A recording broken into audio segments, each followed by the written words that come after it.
Bismillahirrahmanirrahim. Assalamualaikum warahmatullahi wabarakatuh.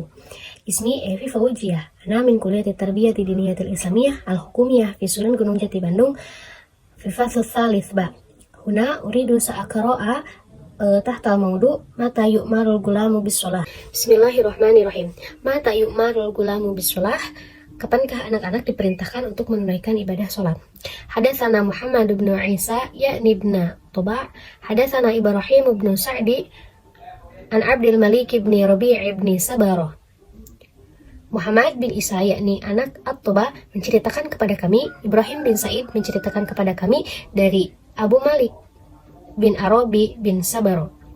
An abihi an jaddihi qala Nabi sallallahu alaihi wasallam murru sabiyya bis sholati idza balagha sab'a sinin. Dari ayahnya ia berkata, Rasulullah sallallahu alaihi wasallam memerintahkan anak-anakmu agar menunaikan sholat jika telah mencapai usia 7 tahun. Wa idza balagha 10 sinina fadribuhu 'alaiha. Jika telah mencapai 10 tahun maka pukullah ia agar menunaikannya. Qala sahibu 'ainil ma'bud an abihi wa huwa Rabi' an jaddihi ay jaddi Abdul Malik wa huwa Sabaratu bi fathi sin wa sukun ba muhaddah. Dari ayahnya maksudnya Arabi, dari kakeknya maksudnya Abdul Malik yaitu Sabarah dengan harokat fathah pada sin dan sukun pada huruf ba bertitik 1. Qala hafid fi taqrib Sabarah bin Ma'bah Juhani walid Rabbi lahu musbah wa awwa musyahid khandaq. Di dalam kitab At-Taqrib, Al-Hafidh berkata, Sabarah bin Ma'bah Al-Juhani adalah ayah dari Arabi. Ia sempat menjadi sahabat Nabi, dan perang yang pertama yang diikuti yaitu perang Khandaq. Wa kana yanzil Marwah wa mata biha fi khilafah Muawiyah. Ia tinggal di Marwah dan meninggal di sana pada zaman kekhalifahan Muawiyah.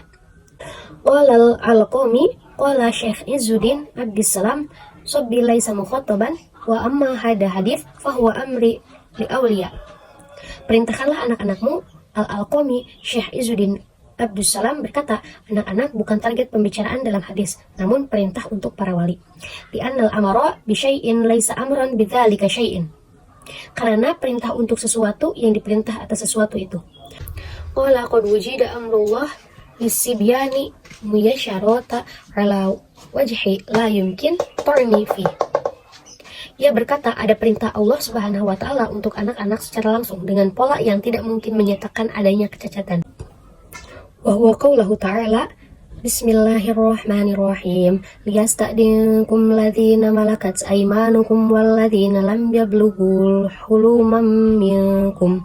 Shadaqallahul azim. Allah Subhanahu wa Ta'ala berfirman dalam Quran Surah An-Nur ayat 58 yang artinya, hendaklah hamba sahaya laki-laki dan perempuan yang kamu miliki dan orang-orang yang belum baligh atau dewasa di antara kamu meminta izin kepada kamu. Qala Nawawi sabbi yatanawwal sabiyah aidun la farqi bainahuma bil khilaf wa amara wali lis-sabiyyi wajib wa qila mustahabbah. An-Nawawi berkata, anak laki-laki sebanyak itu mencangkup anak perempuan. Tidak ada perbedaan antara keduanya dan tidak ada perbedaan pendapat dalam hal ini. Perintah seorang wali kepada anaknya wajib hukumnya. Ay bi ayyu'allimuhum ma tahtaj ilaihi sholati min syuruti wa arkan. Agar menunaikan sholat menarik perhatian mereka untuk mendidik anak-anak apa-apa yang diperlukan dalam menunaikan sholat, baik yang syarat maupun yang rukun-rukunnya. Wa ayyamuruhum bi fi'liha ba'da ta'lim wa ujrah ta'lim. Juga harus memerintahkan kepada mereka agar menunaikan sholat setelah memberikan pelajaran. Fi mal li sabbi in kana lahu mal wa illa fa'alal wali. Dan biayanya adalah dari harta anak itu jika ia mampu atau jika ia memiliki harta, namun jika tidak maka kewajibannya yaitu dari walinya. Falahul al-Qamiyu fil jami' as-saghir. Demikian dikatakan oleh Al-Qami dalam kitabnya Al-Jami' as-Saghir. Wa idza balagha 10 sinin fadribuhu 'alaiha. Jika telah mencapai usia 10 tahun maka pukullah ia agar menunaikannya. Ayu fadribu sabbi 'ala tarki shalah. Maksudnya yaitu pukullah anak kecil itu karena meninggalkan sholat atau tidak melaksanakan sholat. Qala Al-Qami innama amara bid-darbi li 10 li'annahu hadda yatahammal fihi darbi ghaliban. Al-Alqami berkata, sesungguhnya memerintahkan pukulan saat anak telah berumur 10 tahun karena pada umumnya itu anak bertahan karena pukulan. Wal murad bidar banu ghairu mubarrih wa ayatakil wajhi fil bardi. Pukulan di sini maksudnya adalah pukulan yang tidak membekas dan menghindari dari daerah wajah. Qala Mundhiri wal hadithi akhrajahu Tirmidzi wa qala hadisi hasan sahih. Di sini saya sedikit akan menjelaskan tentang kapankah kita memerintahkan anak kita untuk sholat. Nah, sebenarnya kita sudah boleh mengenalkan anak kita sholat dari zaman dia masih kecil, contoh umur 3 atau 4 tahun setelah dia mulai bisa beradaptasi dengan orang-orang di sekitarnya. Nah, mungkin dari umur segitu mereka belum bisa menangkap apa sih kenapa sih harus sholat, kenapa sih harus ini. Nah, kita kewajiban sebagai orang tua harusnya mendidik dan memberikan arahan kepada anak-anak kita untuk melaksanakan sholat dan apa manfaat sholat dan apa hikmah sholat dan apa kewajiban kita, mengapa kita wajib melaksanakan sholat. Nah, di umur 7 tahun ini kita wajib untuk mempertegas kembali bahwasannya anak-anak kita wajib untuk melaksanakan sholat. Dari 7 tahun itu, mengapa harus dari 7 tahun kita harus mempertegasnya? Nah, karena menurut Dr. Andas Haji Abdul Majid Khan dalam bukunya yaitu berjudul Hadis Tarbawi, hadis-hadis pendidikan, mengutarakan bahwa karena pada usia 7 tahun inilah anak sudah mampu menerima perintah atau sudah paham menerima perintah yang disebut dengan istilah mumayyiz, karena di usia ini mereka berpikir kritis dan cerdas. Nah, dari mulai umur 7 tahun inilah kita wajib mempertegas anak-anak kita untuk melaksanakan sholat. Walaupun emang masih susah untuk diajarkan, tapi kita sedikit-sedikit lah kita ajarkan kepada mereka.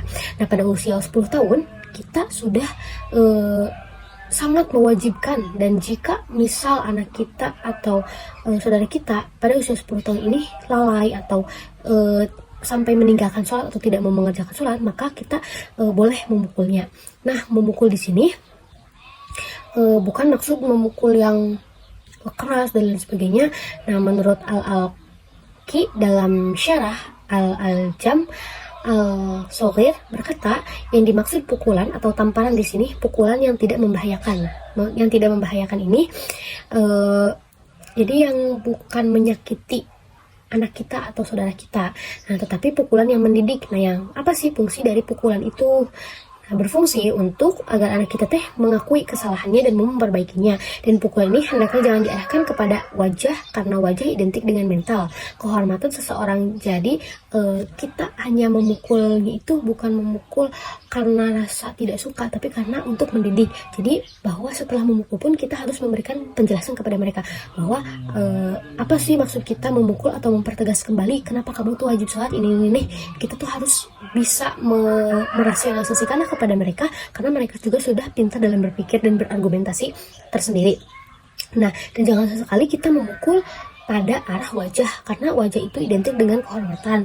Nah, yang ditakutkan ketika kita memukul dengan rasa emosi kita atau rasa tidak suka kita nih, maka mental anak kita akan terganggu. Nah, jadi dalam hal pukul ini bukan pukul yang keras atau yang kencang dan lain sebagainya, tapi pukulan yang mendidik, yang berfungsi untuk agar mereka itu tahu bahwa kesalahan mereka itu ketika tidak menunaikan sholat, maka mereka wajib melaksanakan sholat itu sebagai peringatan dan perbaikan ke depannya. Jika tidak sholat kembali, maka akan ada hukuman tersendiri. Mungkin cukup sekian penjelasan dari saya, kurang lebihnya mohon maaf.